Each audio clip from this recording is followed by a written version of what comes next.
But yeah, in today's video, I want to touch base on stacking your wins and riding the wave of momentum. I find when it comes down to counting something as a success and counting something as a win, most people see it as a large achievement when in the grand scheme of things, small wins stacked up on top of each other give you the momentum to achieve those bigger wins. And so instead of always setting your goals as high as possible, also set up small milestones that will help you achieve and hold yourself accountable to getting to that point. Because the more you allow yourself to be in a positive state of mind by achieving those smaller wins on a regular basis, day in and day out, consistently, the more that you're going to be able to push yourself to achieve those bigger days. So when we put this into perspective from an e-com standpoint, for me, and when it came to my Shopify stores, I always obviously wanted to hit 10K a day, 50K a day, 100K a day, whatever it is. But in order for me to reach that point, I had to be able to get my first sale. I had to be able to hit my first $100 day and, $250 and then $500. And those were big milestones that allowed me to feel accomplished. And then from $500 to a K a day and from a K to $2,500 to a point where those wins consistently gave me the ability to continue to execute on a regular basis and continue to see exponential growth over time. If you just set your goal at, let's say, 100K a day and you're trying to work your way up, you're going to consistently let yourself down by not achieving those smaller wins and not acknowledging the fact that there's still accomplishments that are being done on your way to those much bigger accomplishments. And not saying that you need to give yourself a break, but you also have to take a step back and hold yourself accountable and acknowledge the things that you accomplished prior to getting to the point where you want to be. Consistently put yourself in a positive state of mind where you're not letting yourself down and you don't feel like you're not succeeding, because it's really easy for you to feel like a failure when you're not achieving what you want to achieve. But those smaller milestones are much more meaningful and much more powerful than achieving your end goal. A large majority of times, your end goal is much higher than what you even think it is in your mind. And so in order for you to get there, what steps do you have to take? What small wins do you have to stack up on top of each other in order to push you to that end goal? Allow yourself to dictate what you're proud of for yourself and acknowledge the right things that you've done on your journey and on your path so far. A lot of you guys might not have started anything when it comes to your entrepreneurial journey, but some of you guys might have life accomplishments that need to be acknowledged that you guys could probably be proud of right now. And you acknowledging those life accomplishments that you've achieved so far could probably be the positive thing that you're missing in your life that will act as a turning point to push you in a different direction. So what I mean by that is, if you sit back and you start to acknowledge the things that you've accomplished, let's say, for example, this isn't the biggest accomplishment for me, but I finished high school and I never really cared to finish it. I never really thought that I was going to finish it, but the fact that I did finish it and I can acknowledge that I thugged it out through this, not for my own gratification. I don't get gratification from saying I finished high school, but I get gratification to say I went through that rough patch in my life and I finished something that will now allow me to live a life how I want to live. There's certain commitments that I had from one of the days that, the day I was born, all the way up until now, that unfortunately I had to do, and high school was one of them.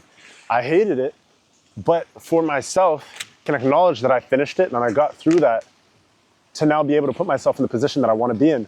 And so for you guys, there might be a lot of other things out there. Today you might have, let's say, just opened your Shopify store. You might have made an investment today. You might have done some research today. Acknowledge those smaller things, because those small things are also positive in your life.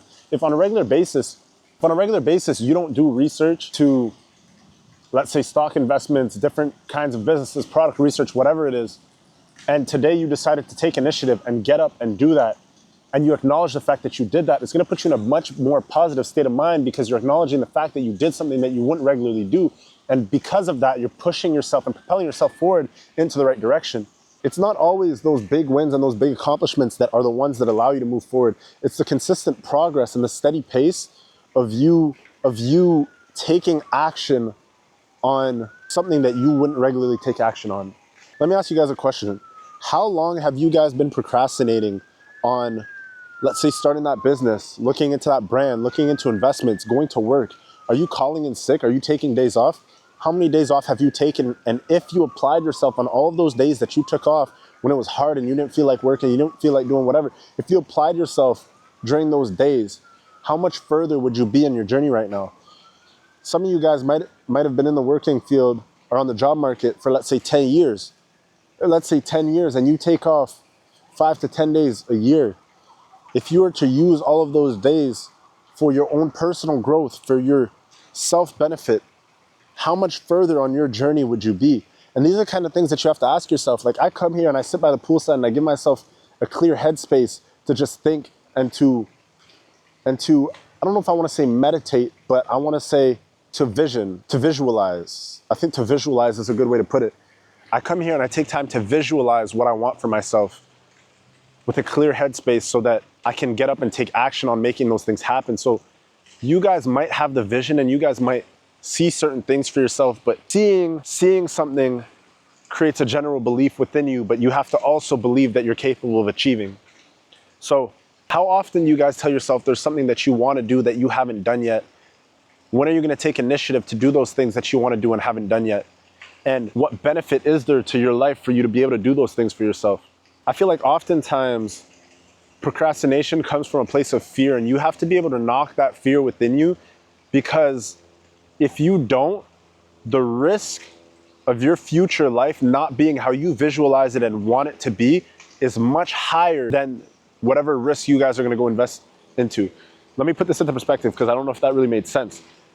If you guys envision yourself being in a certain place and doing certain things, and that's the life that you want to live, but in order for you to achieve that life, you have to take certain financial risks and make certain sacrifices currently, whether it's your relationships, whether your friend group, whether it's financial sacrifices. Those sacrifices are less of a burden than the risk you run by not taking the risk. And I think that's probably one of the biggest things that's pushed me into the direction that I'm in today is my fear to not accomplish is greater than my fear of failure. I don't fear failure because I know that I'm not going to give up. So you guys can't be afraid of failure. You can't be afraid of failure. The only way for you to be afraid of failure is if you think there's a possibility of you failing. I genuinely don't think there's a possibility of me failing because I'm never going to give up. So if I never give up, I cannot fail. If you do not give up, you cannot fail. It's a mathematical equation. It doesn't make sense. The only way that failure occurs is if you try something and stop trying. You might not succeed initially, but you will continue to grow. And it might not work out exactly how you want it to work out, but it will work out in your favor, granted that you continue to apply yourself and continue to grow. My biggest fear in life is remaining in the same place for an extended period of time. You have to make consistent growth in life. You have to make consistent growth in life. And that's the one thing when it comes down to a lot of this business stuff, most people are just afraid of failure. And because they're afraid of failure, they don't allow themselves to grow. They don't allow themselves to get out of their comfort zone because they're afraid of the outcome. But if in your mind, there's no other outcome than a positive outcome, there's absolutely no way for you to end up in a bad position. I'm a firm believer of this. And I think a lot of things that I've accomplished in my life prove that this is factual. And so for yourself, you have to ask yourself, where do you want to be? What do you want to be doing? And what are you willing to sacrifice in order for you to succeed, in order for you to end up in the position that you want to be? So if there's anything you guys can take away from this video, just ask yourself all of these questions and give yourself an answer to it. Leave a comment in the comment section down below, letting me know what you guys are struggling with, and I can get back to you guys with response videos. And aside from that, it'll bring us to the end of the video. So please leave a like, comment, and subscribe, guys, and I'll catch you guys in the next video. Peace.